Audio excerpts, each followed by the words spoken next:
الحمد لله نحمده ونستعينه ونستغفره ونؤمن به ونتوكل عليه ونعوذ بالله من شرور أنفسنا ومن سيئات أعمالنا من يهده الله فلا مضل له ومن يضلله فلا هادي له ونشهد أن لا إله إلا الله وحده لا شريك له ونشهد أن سيدنا ومولانا محمدا عبده ورسوله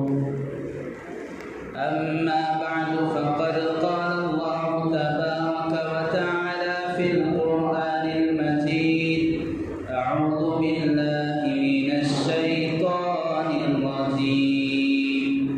بسم الله الرحمن الرحيم ولنبلونكم بشيء من الخوف والجوع ونقص من الأموال والأنفس والثمرات وبشر الصابرين الذين إذا أصابتهم مصيبة قالوا إنا لله وإنا إليه راجعون وقال النبي صلى الله عليه وسلم ليس منا من ضرب الخدود وشق الجيوب ودعا بدعوى الجاهلية أو كما قال رسول الله صلى الله عليه وسلم آمنت بالله صدق الله العلي العظيم وصدق رسوله النبي الكريم ونحن على ذلك من الشاهدين والشاكرين والحمد لله رب العالمين. محترم معزز بزرگان دین، عزیزان گرامی، نوجوان بھائیوں،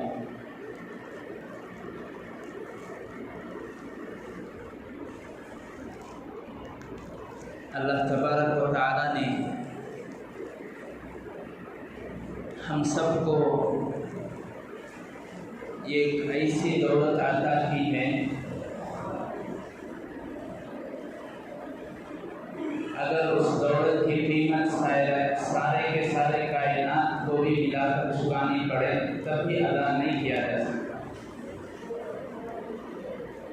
اور وہ ہے اسلام اور دین۔ یہ ایک ایسا دستور ہے، ایک ایسی نعمت اللہ تبارک و تعالیٰ نے ہمیں عطا کی ہے جو ہمیں قدم قدم پر رہبری کرتا ہے۔ شاید کہ دنیا میں اس زمین پر کوئی بھی ملک ہو، اسلام کے علاوہ کوئی بھی شاید کہ ایسا مذہب ہے جو اس کے پیدائش سے لے کر اس کے وفات تک، اس کے مرنے تک، اس کے ہر قدم پر اس کی نگرانی، اس کی رہبری اور اس کے لیے معاون بنتا ہو۔ کوئی بھی دھرم ایسا نہیں۔ اسی لیے اللہ تعالیٰ نے فرمایا یہ دین کامل اور مکمل ہے۔ الیوم اکملت لکم دینکم واتممت علیکم نعمتی، اس کو اللہ نے خود نعمت فرمایا۔ کوئی بھی چیز کامل اور مکمل اس وقت ہو سکتی ہے، جیسے کوئی بھی عمارت کامل اور مکمل اس کو کب کہیں گے؟ اس کا کنسٹرکشن کا کام ہر طرف سے، الیکٹریشن کے اعتبار سے، اس کی بارش کے اعتبار سے، ہر اعتبار سے، اس کے وال، اس کے پانی کے اعتبار سے، ہر سہولت سے میسر کوئی بھی چھوٹا کام اس میں باقی نہ ہو تو کہیں گے کہ بھئی اس بلڈنگ کا، اس عمارت کا، اس فلیٹ کا کام جو ہے مکمل ہو گیا ہے۔ اس اسی طرح اللہ تبارک و تعالیٰ نے جو مذہب، جو دین، جو اسلام، جو شریعت، جو قانون، جو قرآن، جو حدیث ہمیں عطا کیا ہے وہ کہیں بھی کسی بھی طرح سے ناقص نہیں ہے۔ ناقص اس وقت کہیں گے کسی بھی چیز کو کہ ہمیں وہ چیز اس میں مل نہیں پا رہی ہے۔ ہم قرآن سے پوچھتے ہیں بچہ پیدا ہو تو اس کے لیے کیا احکام ہے، قرآن اور حدیث میں اس کے لیے بیان کیے گئے ہیں۔ بچہ بالغ ہو تو اس کے لیے کیا احکامات ہیں، اس کے لیے بھی مستقل احکامات قرآن اور حدیث میں بیان کیے گئے۔ بچہ شادی کی عمر، شادی کے لائق ہو جائے تو اس کے لیے بھی کیا رہبری ہو سکتی ہے، شریعت نے کی ہے۔ شادی کے بعد بچہ ادھیڑ جوان کی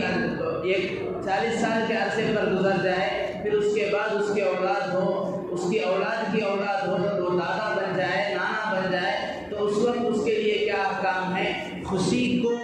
کس حد تک خوشی میں بندہ اپنے آپ کو لگا سکتا ہے، کس حد تک بندہ اپنے آپ کو غم میں مبتلا کر سکتا ہے۔ بندہ استنجا جاتا ہے، پیشاب جاتا ہے، پاخانہ جاتا ہے، وضو کرتا ہے، غسل کرتا ہے، طہارت حاصل کرتا ہے، ہر ایک باریک چیز کی رہبری قرآن اور حدیث میں ہمیں ملتی ہے۔ ہم اس کا تقابل کر رہے ہیں دوسرے دھرم سے، دوسرے مذاہب سے۔ دوسرے دھرم میں اتنی باریک چیزیں ہمیں نہیں ملتی کہ استنجا جاتے ہیں تو استنجا کے آداب کیا ہیں، استنجا کی سنتیں کیا ہیں، استنجا میں طہارت کب آدمی اس کی طہارت کو مکمل کہہ سکتے ہیں، اور وہ کس طرح اگر طہارت حاصل کرتا ہے تو اس کی پاکی کو ادھوری کہیں گے، کب اس کی پاکی مکمل ہوگی۔ ہر ایک اعتبار سے شریعت نے ہمیں کھول کر بیان کیا ہے۔ بالکل اسی طرح خوشی کے مواقع، خوشی میں ہم کس حد تک سیلیبریٹ کر سکتے ہیں، غم میں کس حد تک ہم غم اٹھا سکتے ہیں، اس کے حدود، اس کے دائرے،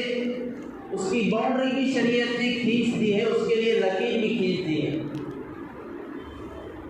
اس لیے کہ اللہ تعالیٰ نے ان اللہ اشتری من المؤمنین انفسهم واموالهم بان لهم الجنہ،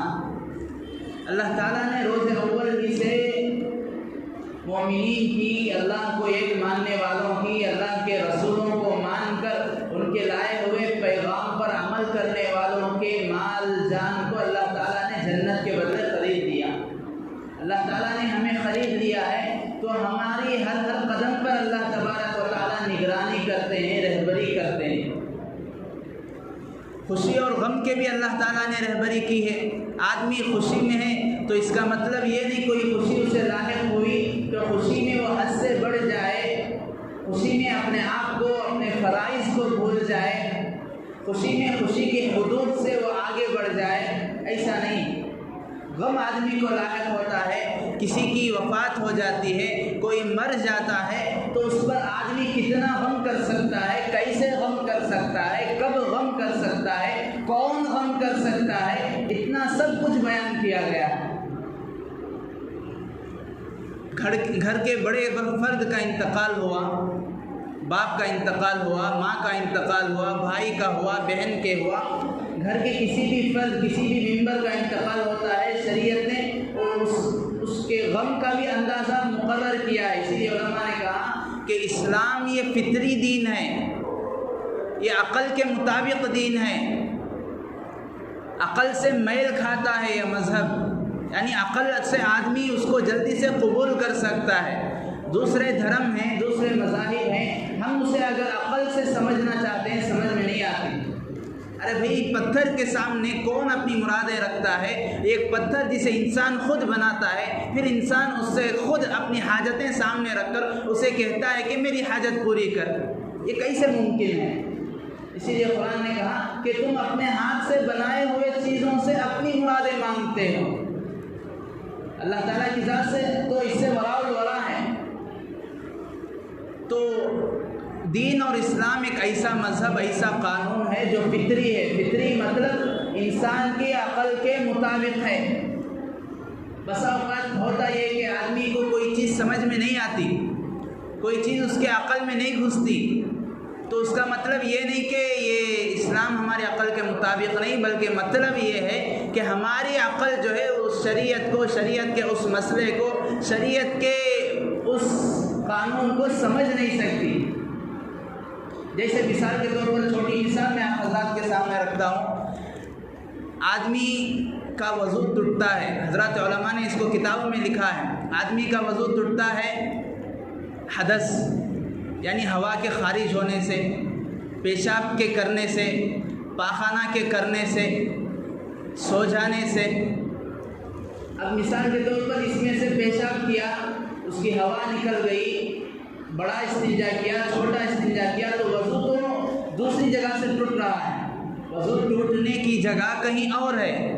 اب حکم کیا ہے ہمیں؟ وضو بناؤ۔ وضو کس طرح آدمی بناتا ہے؟ جہاں سے وضو ٹوٹا وہیں سے وضو بناتا ہے، ہاتھ دھو رہا ہے، چہرہ دھوتا ہے، کلی کرتا ہے، ناک میں پانی لینا ہے، کوہنیوں تک دھونا، نسا ہے، پیر دھونا ہے، حالانکہ وضو ٹوٹا کہیں اور سے۔ اس جگہ سے وضو کرنے کا حکم نہیں ہے۔ یہ بات ہماری عقل میں تھوڑی نہیں آ سکتی،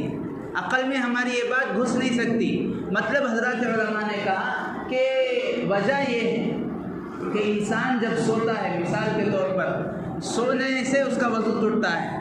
یہ بات تو سمجھ میں آئی تھی کہ پیشاب نکلنے سے وضو ٹوٹ گیا، ہوا کے خارج ہونے سے وضو ٹوٹ گیا، سونے سے وضو کیسے ٹوٹ جاتا ہے؟ حضرات محققین لکھتے ہیں آدمی جب سوتا ہے تو اس کی رگیں، اس کے بدن کے اعضاء بالکل ڈھیلے پڑ جاتے ہیں، مفاصل، اس کے جوڑ بالکل ڈھیلے پڑ جاتے ہیں۔ تو 99% بلکہ 100% عموماً کسی کو محسوس طریقے پر، کسی کو غیر محسوس طریقے پر، ہر ایک آدمی جب سوتا ہے اس کی ریح خارج ہوتی ہے، اس کی ہوا نکلتی ہے۔ اس وجہ سے کہا جاتا ہے کہ سونے سے بھی وضو ٹوٹ جاتا ہے۔ یہ بات ہمیں سمجھ میں نہیں آتی جب تک کہ محققین نے اس کو کھول کر بیان نہیں کیا۔ ہر ایک عام آدمی اس کو نہیں سمجھ سکتا۔ مطلب یہ ہے کہ شریعت تو ہمارے عقل کے مطابق ہے، اگر ہم اس کو سمجھنا چاہیں، اس کی گہرائی میں چاہیں، اس کے باریک سے باریک مسئلے کو ہم پکڑیں، اس پر ہم علماء سے سنیں، معلومات حاصل کریں۔ الغرض غم کے موقع بھی، خوشی کے موقع بھی اللہ تعالیٰ نے متعین کیے ہیں۔ آج مجھے عرض یہ کرنا ہے کہ غم جس طرح خوشی میں آدمی سیلیبریٹ کرتا ہے، اسی طرح غم کا موقع بھی ہر ایک چیز کو اللہ تعالیٰ نے ایک حد میں رکھا، غم کو بھی حد میں رکھا کہ کون کتنا غم منا سکتا ہے، کیسے منا سکتا ہے اور کیوں منا سکتا ہے۔ چونکہ ماہ محرم الحرام کا مہینہ ہے، اس کو بہت سارے لوگ، بلکہ اکثر لوگوں کے ذہن میں محرم کا نام سنتے ہی ایک لفظ چڑھ جاتا ہے، ماتم کا مہینہ، غم کا مہینہ، نحوست کا مہینہ، غم اٹھانے کا مہینہ، بے برکتی کا مہینہ۔ یہ سب غلط ہے۔ اس کے لیے یہ ان میں سے گزشتہ جمعوں میں بات ہوئی تھی، نحوست بھی غلط ہے، بے برکتی بھی غلط ہے۔ اب عرض یہ کرنا ہے کہ کیا ماتم درست ہے؟ اسلام میں ماتم یعنی کسی کے مرنے پر ماتم اور نوحہ دو لفظ آتے ہیں، ماتم اور نوحہ، کسی کے مرنے پر زور زور سے رونا، چیخنا، چلانا، اپنے آپ کو مارنا، اپنے کپڑے پھاڑنا، یہ ساری چیزیں ماتم کہلاتی ہیں۔ اب اس کا تعلق شریعت سے ہے یا نہیں، اسلام سے ہے یا نہیں، اس بات کو ہمیں سمجھنا ہے۔ مختصر سے مسائل درمیان میں آئیں گے، اگر ہم غور سے سنیں گے تو اسلام کی صحیح تعلیمات کیا ہیں ہمیں معلوم ہو جائے گی، اور لوگ اسلام کو کس پیرائے میں پیش کر رہے ہیں وہ بھی فرق ہمیں معلوم ہو جائے گا۔ اس لیے کہ ہم جب تک اسلام کو صحیح معنوں میں سمجھیں گے نہیں، ہمیں اسلام کی تعلیمات ہماری معلومات میں نہیں آئیں گی، تو ہمیں عمل کرنا نہیں، عمل کرنے کا صحیح طریقہ اور عمل اسلام اس کے متعلق کیا بتاتا ہے، کیا رہبری کرتا ہے، معلوم نہیں ہوگا۔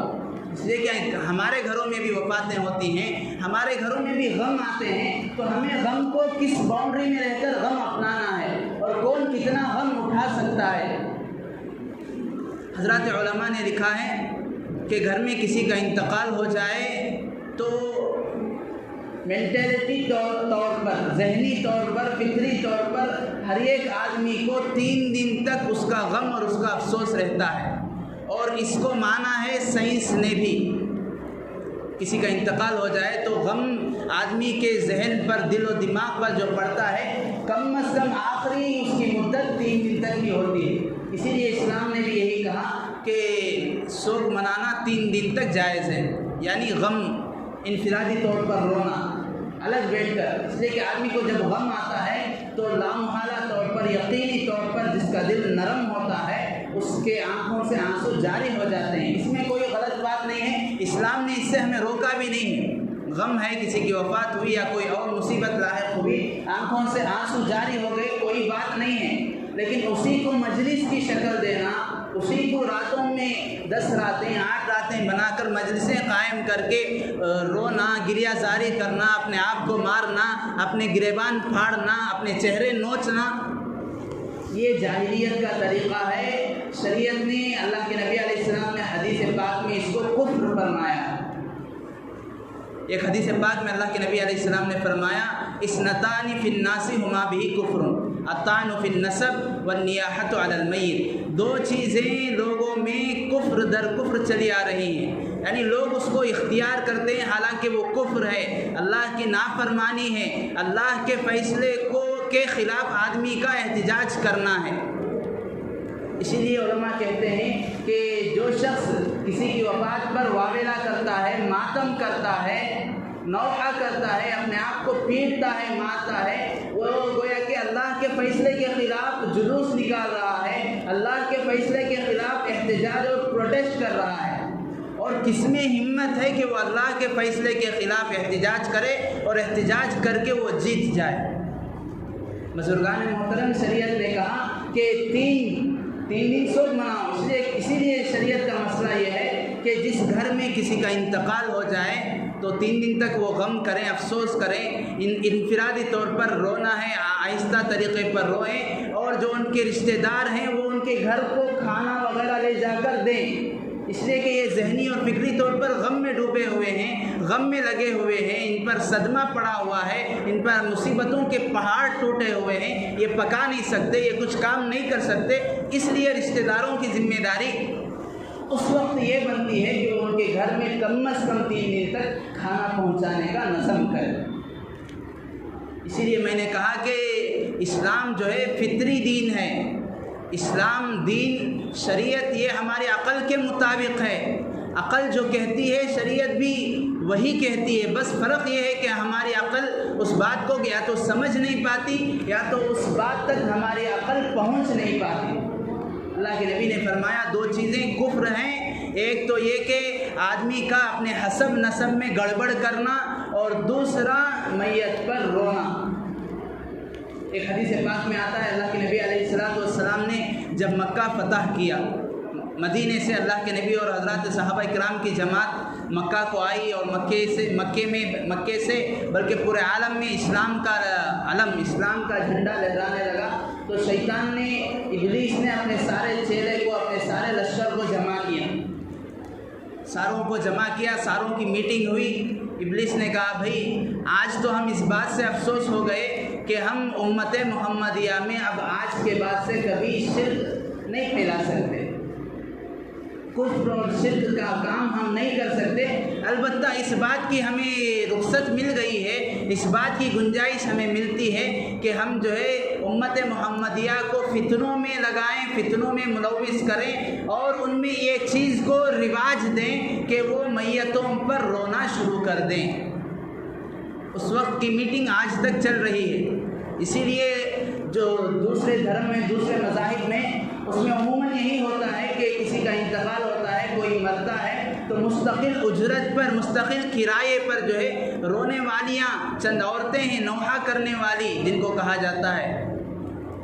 وہ آ کر پیسہ لے کر، کچھ رقم لے کر، اجرت لے کر، اس کا معاوضہ اور اس کا بدلہ لے کر آ کر ان کا کام ہی یہی ہے کہ میت پر روتی ہیں، زور زور سے چیختی ہیں، چلاتی ہیں، ایسا محسوس ہوتا ہے کہ گویا کہ اس کا باپ مرا ہے یا اس کا شوہر یا اس کا قریبی رشتہ دار مرا ہے، حالانکہ اس سے کوئی رشتہ تو نہیں ہوتا رونے والیوں کا، بلکہ ان کا یہ فرض، ان کا یہ کام ہو جاتا ہے۔ اور لوگ بھی، وہ دھرم کے ماننے والے بھی ان کو مستقل اجرت پر لاتے ہیں، ایک ایک دن، 2 دن، 3 دن، جب ان کو یاد آتی ہے تب تک وہ ان کو خرید کر لاتے ہیں اور بیٹھ کر وہ دیکھتے ہیں اور وہ روتے ہیں۔ اسی لیے علماء نے کہا یہ غیروں کا طریقہ ہے۔ اللہ کے نبی علیہ السلام نے فرمایا لیس منا، وہ ہم میں سے نہیں، وہ شخص ہمارے طریقے میں سے نہیں ہے۔ من ضرب الخدود، جو مصیبت کے وقت، جو کسی کے وفات کے وقت، جو رنج کے وقت، جو صدمے کے وقت وہ اپنے آپ کو مارے، اپنے کلوں، اپنے چہرے کو مارے، اپنے آپ کو پیٹے، وشق الجیوب، اور اپنے کپڑے پھاڑے، ودعا بدعوى الجاہلیہ، اور جاہلیت میں جو رسمیں ہوا کرتی تھی وہ کام کرے، وہ ہم میں سے نہیں ہے، وہ ہمارے طریقے میں سے نہیں ہے۔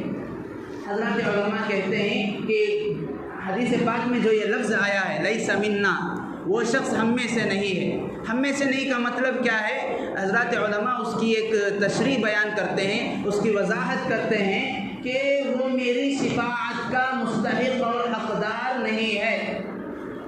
کون؟ جو شخص غم کے وقت، رنج کے وقت، صدمے کے وقت، مصیبت کے وقت اپنے آپ کو مارتا ہے، پیٹتا ہے، اپنے کپڑے پھاڑتا ہے، اپنے چہرے کو نوچتا ہے، اور جاہلیت میں اسلام آنے سے پہلے جو کام، جو رسومات لوگ کیا کرتے تھے وہ کام کرتا ہے، تو میری شفاعت کا مستحق اور حقدار نہیں۔ اب یہاں ٹھہر کر یہ بات سمجھیں کہ اس مہینے میں، محرم کے مہینے میں بہت سارے لوگ، بلکہ ہمارے ذہنوں میں بھی جو لوگ کرتے ہیں وہ الگ بات ہے، اور بہت سارے لوگ اس کو بطور تماشا کے دیکھتے بھی ہیں کہ کوئی ماتم کر رہا ہے محرم کے مہینے میں، کوئی جلوس کر رہا ہے، کوئی آگ کے گولوں پر چل رہا ہے، ہم اس کو دیکھتے ہیں تو گویا کہ وہ لوگ اس چیز کو عبادت سمجھتے ہیں۔ ان لوگوں میں یہ جو چیز ہے، پہلے تو یہ چیز روافض اور شیعہ میں ہوا کرتی تھی، جن کو کہا گیا علماء نے کہ یہ اسلام پر نہیں ہے، یہ کافر ہیں۔ دھیرے دھیرے یہ چیز ہمارے اندر، ہمارے درمیان میں، ہمارے بھائیوں میں یہ چیز پیدا ہو گئی۔ اللہ کے نبی علیہ السلام کے نواسا حضرت سیدنا حسین ابن علی رضی اللہ عنہ کے غم، رنج اور مصیبت، یقیناً یہ بات ہمارے ذہن میں ہے، یہ بات ہمارے علم میں ہونی چاہیے، یہ بات ہمارا عقیدہ ہے کہ اہل بیت سے محبت جزو ایمان ہے۔ اہل بیت کہتے ہیں اللہ کے نبی کا گھرانہ، اللہ کے نبی کا خاندان، حضرت فاطمہ رضی اللہ عنہا، حضرت علی، حضرت حسن، حضرت حسین، حضرت علی کی اولاد، ان سے محبت یہ جزو ایمان ہے، ایمان کا حصہ ہے، ایمان کا پارٹ ہے، اور جس کو اہل بیت سے محبت نہ ہو وہ بھی کوئی مسلمان ہے۔ علماء کہتے ہیں یقیناً ہمارا یہ ماننا ہے، ہماری یہ سوچ ہے، اسلام کی تعلیمات یہ ہے کہ ہم بھی محبت کرتے ہیں ان سے، بلکہ آپ سے زیادہ جو آپ رسومات کرتے ہیں ان سے زیادہ ہمارے دلوں میں ان کی محبت ہے۔ ان کی محبت کے بغیر ہمارا ایمان مکمل نہیں ہوتا، ادھورا ہے۔ لیکن ان کی محبت کا نام لے کر رسومات کو اپنانا، جس نواسے کے غم میں ہم رسومات اپناتے ہیں، لوگ ماتم کرتے ہیں، نوحہ کرتے ہیں، اسی نواسے کے نانا نے کہا وہ ہمارے طریقے میں سے نہیں ہے، وہ میری شفاعت کا حقدار نہیں ہے۔ اتنا ہی نہیں، جب اللہ کے نبی علیہ السلام کی وفات ہوئی، ہم یہ بات جانتے ہیں امت کے لیے سب سے بڑا صدمہ 1400 سال سے لے کر قیامت تک، قیامت کی صبح تک اس سے بڑا کوئی صدمہ نہیں ہوتا، وہ ہے اللہ کے نبی علیہ السلام کا دنیا سے پردہ فرمانا۔ ایسے بڑے صدمے کے وقت جب اللہ کے نبی علیہ السلام کو حضرت سیدنا علی ابن ابی طالب رضی اللہ عنہ غسل دے رہے تھے، آپ علیہ السلام کو غسل دیتے ہوئے حضرت علی نے فرمایا تھا لقد انقطع بموتک یا رسول اللہ ما لم ينقطع بموت احد من قبلک۔ حضرت علماء نے کتابوں میں حضرت علی کے الفاظ کو نقل کر لیا، محفوظ کر لیا۔ حضرت علی فرمانے لگے یا رسول اللہ صلی اللہ علیہ وسلم، آپ کی وفات سے امت کو جو نقصان ہوا ہے وہ آپ سے پہلے اور آپ کے بعد اس سے بڑا نقصان امت کو نہیں ہو سکتا۔ آپ سے پہلے جتنے انبیاء آئے سب کا انتقال ہوا، ان کی وفات سے، ان کی موت سے نبوت بند نہیں ہوئی، بلکہ ایک رسول، ایک انسان کی موت بھی، ایک حضرت موسیٰ علیہ السلام وفات ہوئے، حضرت عیسیٰ آئے، ان سے پہلے ابراہیم آئے، ان سے پہلے دیگر انبیاء ایک کی وفات کے بعد آتے رہے، لیکن آپ کی وفات سے جو نقصان، جو صدمہ ہمیں ہوا ہے وہ یہ کہ آپ کی وفات کے بعد اب وحی کا سلسلہ بند ہو گیا، اب نبوت کا سلسلہ بند ہو گیا، اب نبوت کا دروازہ بند ہو گیا۔ اس سے بڑا صدمہ ہمیں نہیں ہو سکتا۔ یا رسول اللہ، اگر حضرت علی فرماتے ہیں یا رسول اللہ صلی اللہ علیہ وسلم اگر آپ نے ہمیں منع نہ کیا ہوتا، روکا نہ ہوتا کہ کسی کی وفات پر اپنے آپ کو مارنا، کسی کی وفات پر اپنے آپ کو چیخنا، چلانا، کپڑے پھاڑنا، اس بات سے آپ نے ہمیں منع نہیں کیا ہوتا تو میں اتنا روتا کہ میرے دماغ سے آخری قطرہ تک یہ سوکھ جاتا۔ آپ کی وفات پر میں اتنا روتا، اور اتنا ہی نہیں کہ جس کی وفات پر ہم اس مہینے میں لوگ ماتم کرتے ہیں، روتے ہیں، طرح طرح کے بدعت اور خرافات کرتے ہیں۔ حضرت حسین رضی اللہ عنہ ان کے متعلق بھی آتا ہے کتابوں میں کہ وہ اپنی وفات سے پہلے کربلا کے میدان میں اپنی بہن حضرت زینب، حضرت فاطمہ رضی اللہ عنہ کی بیٹی، ان سے کہنے لگے کہ اے زینب، اے میری پیاری بہن، آخری خطبہ حضرت حسین نے دیا تھا، کہنے لگے اے میری پیاری بہن یاد رکھنا کہ جب دشمن مجھ پر حملہ کرے، جب مجھے شہید کر دے، جب مجھے جام شہادت تک پہنچا دے تو مجھ پر نہ رونا، نہ گڑ گڑانا، نہ اپنے آپ پر چیخنا، نہ اپنے آپ کو پیٹنا، نہ اپنے چہرے پر نوچنا، ہر اس کام سے بچنا جو اللہ کے نبی نے منع کیا ہے، اور اس وقت وہ کام کرنا جس وقت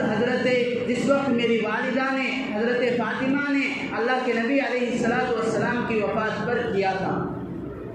کیا تھا وہ؟ صبر تھا، تحمل تھا۔ حضرت فاطمہ رضی اللہ عنہ بیان کرتی ہیں کہ صبت علیہ مصائب لو انہا صبت علی الایام سرن لیالی، آپ علیہ السلام کی وفات سے جو مجھ پر صدمہ پہنچا ہے، جو مجھ پر مصیبتوں کا پہاڑ ٹوٹ پڑا ہے، اگر وہ مصیبتیں دل پر ڈالی جاتی تو دن برداشت نہیں کر سکتا، وہ دن جو ہے رات میں بدل جاتا۔ اتنی مصیبت حقیقی بات ہے آپ علیہ السلام کی وفات، یہ یقیناً امت کے لیے، قیامت تک کے آنے والے ہر شخص کے لیے بہت بڑا صدمہ تھا، لیکن اس اللہ کے نبی کی وفات پر بھی ماتم نہیں ہوا ہے۔ ہونا تو حق تو یہ چاہیے تھا کہ اگر ماتم درست ہوتا، ماتم کرنا، رونا، اپنے آپ کو مارنا، اپنا خون بہانا اور انگارے پر چلنا، یہ سب اگر جائز ہوتا دین میں، شریعت میں، تو سب سے بڑے صدمے پر ہونا چاہیے۔ سب سے بڑا صدمہ آپ کی وفات تھی، اس پر نہیں ہوا۔ اور آپ کے چچا حضرت حمزہ کے متعلق آپ نے فرمایا سید الشہداء، شہیدوں کے سردار حضرت سیدنا حمزہ رضی اللہ عنہ، ان کی وفات پر بھی نہیں ہوا۔ اور اسی طرح اس کے بعد کتنے صحابہ، حضرت عمر فاروق رضی اللہ عنہ کو شہید کیا گیا، حضرت عثمان رضی اللہ عنہ وہ جو ہے اللہ کے بلاوے پر شہید کیے گئے، بہت بڑے بڑے صحابہ کو جام شہادت نوش کیا گیا، ان سب کی وفات پر نہیں ہوا، تو آخر حضرت سیدنا حسین رضی اللہ عنہ کی وفات پر ماتم کیوں درست ہونا چاہیے؟ عقل سے سوچنے کی بات ہے بزرگان محترم۔ اسی لیے میں نے کہا کہ یہ غیروں کا طریقہ ہے، وہ غیر جو صرف اہل بیت سے محبت کرتے ہیں، وہ غیر جو صرف حضرت حسین، حضرت فاطمہ، حضرت علی، حضرت حسن رضی اللہ عنہم اجمعین سے محبت کرتے ہیں، دوسرے صحابہ سے محبت نہیں ہے۔ اس لیے ان کی وفات پر، اس لیے ان کے شہید ہونے پر غم، رنج، صدمے کا ظاہر نہیں کرتے، بلکہ صرف حضرت حسین رضی اللہ عنہ کی وفات پر صدمے کا ظاہر کرتے ہیں۔ الغرض عرض یہ کرنا ہے، یہ غیروں کا طریقہ ہے، اسلام نے شروع دن سے اس کو روکا ہے، یہ شیطان کا رواج دیا ہوا چیز ہے، اس لیے شریعت نے متعین کر دیا اصول، کسی کی وفات ہو جائے، چاہے وہ کوئی بھی ہو۔ اللہ کے نبی علیہ السلام کی وفات کے وقت حضرت ابو بکر نے کہا تھا، جب اللہ کے نبی کی وفات سے حضرت سیدنا عمر رضی اللہ عنہ جلال میں آ گئے، وہ یہ کہنے لگے کہ کوئی بھی شخص یہ کہے کہ حضور علیہ السلام وفات پا چکے ہیں، میں اس کی گردن کو، میں اس کے سر کو تن سے جدا کر دوں گا۔ حضرت عمر برداشت نہ کر سکے اس صدمے کو۔ اس وقت حضرت ابو بکر رضی اللہ عنہ کھڑے ہوئے ممبر پر اور سارے لوگوں کو سنبھالا، اور اس وقت یہ کہا تھا کہ ہم تو اللہ کی عبادت کرتے ہیں، اگر اللہ کی عبادت کرتے ہیں تو ہمارا اللہ زندہ تھا، زندہ ہے اور ہمیشہ زندہ رہے گا۔ ہم تو رسول اللہ کی عبادت نہیں کرتے تھے، رسول تو وہ ایک انسان ہیں، ان کا کام تھا ہمارے تک پیغام پہنچانا، اب وہ چلے گئے، اب ہماری ذمہ داری ہے کہ ان کے پیغام پر ہم عمل کریں، ان کی لائے ہوئے شریعت کو ہم عمل کریں اور دوسروں تک پہنچائیں، اور یہی محبت کا بھی تقاضا ہے۔ اگر ہمیں حضرت حسین سے محبت ہے، اگر ہمیں حضرات صحابہ سے محبت ہے، اگر ہمیں اہل بیت اور آپ علیہ السلام کے گھرانے سے محبت ہے، تو جو کام انہوں نے کیا ہے کہ میدان کربلا میں نماز کو قضا ہونے نہیں دیا، وہ کام ہمیں اپنانا چاہیے۔ ان المحب لمن یحب مطیع، جو محبوب ہوتا ہے, کسی سے محبت کرتا ہے, تو اصل محبت تو یہی ہے کہ اس کی اطاعت کی جائے. تو خلاصہ کلام یہ ہے کہ ہمارے لیے شریعت نے متعین کیا کہ کسی کی بھی وفات ہو اس کے لیے 3 دن وہ سوگ منا سکتا ہے, یعنی غم اور افسوس کر سکتا ہے. مجالسیں قائم کر کے نہیں بلکہ آنکھوں سے نمی آ جائے, ٹھیک ہے, تھوڑی بہت اس کی جو ہے اچھی اذکروا محاسن موتاکم, اپنے مردوں کے جو اپنے رشتہ دار وفات پا چکے ہیں ان کی اچھائیاں ذکر کر کے جو ہے ان کو یاد کیا کرو. اللہ کے نبی نے فرمایا ہے. تو اس طرح اپنے گھرانے ہی میں آدمی انفرادی طور پر اکیلا بیٹھ کر, اجتماعی منع ہے, اجتماعی طور پر آدمی جو ہے رو رہا ہے, آج اجتماعی طور پر آدمی اگر جمع ہوگا تو وہاں پر بدعتیں شروع ہوتی ہیں, وہاں پر ناجائز کام شروع ہو جاتے ہیں, وہاں سے خرافات اور حرام چیزیں جنم لیتی ہیں. اسی لیے شریعت نے کہا 3 دن کی اجازت ہے, 3 دن کے بعد آدمی جو ہے اسے آگے بڑھنا ہے. آدمی کو آگے اور میدان میں جو ہے بہت ساری مصیبتوں کا سامنا کرنا ہے, بہت ساری مصیبتوں کو جھیلنا ہے اور بہت ساری پریشانیوں سے گزرنا ہے. اگر گزری ہوئی پریشانیاں اور مصیبتوں پر وہ روتے ہوئے بیٹھ جائے گا, آگے کیسے مصیبتوں سے لڑے گا, آگے کی مصیبتوں کے لیے وہ کیسے تیار ہوگا, کیسا اس کا خون بنے گا, کیسا اس کا ذہن اور اس کی فکر بنے گی. اور شریعت نے ایک اور مسئلہ بیان کیا کہ اگر بیوی ہے, عورت ہے, اس کا شوہر مر جائے تو صرف اور صرف اس کے لیے 4 مہینے 10 دن سوگ منانا جائز بلکہ ضروری ہے. 4 مہینے 10 دن وہ اپنے جس گھر میں اس کا شوہر مرا ہے, جس گھر میں اس کا شوہر انتقال ہوا ہے, اس شوہر کی بیوی اسی گھر میں 4 مہینے 10 دن سوگ منائے گی. سوگ منانے کا مطلب رونا چیخنا چلانا نہیں ہے, بلکہ اب اسے غم ہے تو انفرادی طور پر غم ظاہر کرے گی, اس کے لیے ایصال ثواب کرے گی, اس کے لیے بخشش کے لیے جو کچھ ہو سکے روزہ نماز دعائیں پڑھ کر اس کے لیے بخشے گی. وہ غم اور افسوس کا اظہار کر سکتی ہے. بیوی کے علاوہ ہر ایک شخص کے لیے اسلام نے صرف 3 دن کی رخصت دی ہے. سال آتے ہی, محرم آتے ہی, اور ہر سال اس کو یاد کر کے 10 دن 10 راتیں 8 دن مستقل یہ خرافات کرنا. اللہ کے نبی علیہ السلام نے فرمایا کہ یہ شرک ہے, یہ کفر ہے, یہ شیطان کا رواج دیا ہوا عمل ہے. اللہ تبارک و تعالیٰ سے دعا ہے اللہ تبارک و تعالیٰ ہم تمام کو صحیح معنوں میں شریعت کو سمجھ کر اس پر عمل کرنے کی توفیق نصیب فرمائے. اللہ تبارک و تعالیٰ ہمارے عقائد کو درست فرمائے. اللہ تبارک و تعالیٰ ہم میں جو چیزیں ایسی پیدا ہو گئی ہیں جن کو شریعت نے نہیں سکھایا ہے اس کا خاتمہ فرمائے. آمین. وآخر دعوانا الحمدللہ رب العالمین.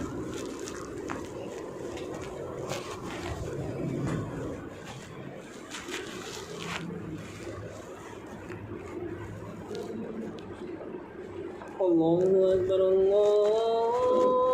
اکبر اللہ اکبر اللہ اکبر. اشہد ان لا الہ الا اللہ اشہد ان لا الہ الا اللہ اشہد ان محمد رسول اللہ اشہد ان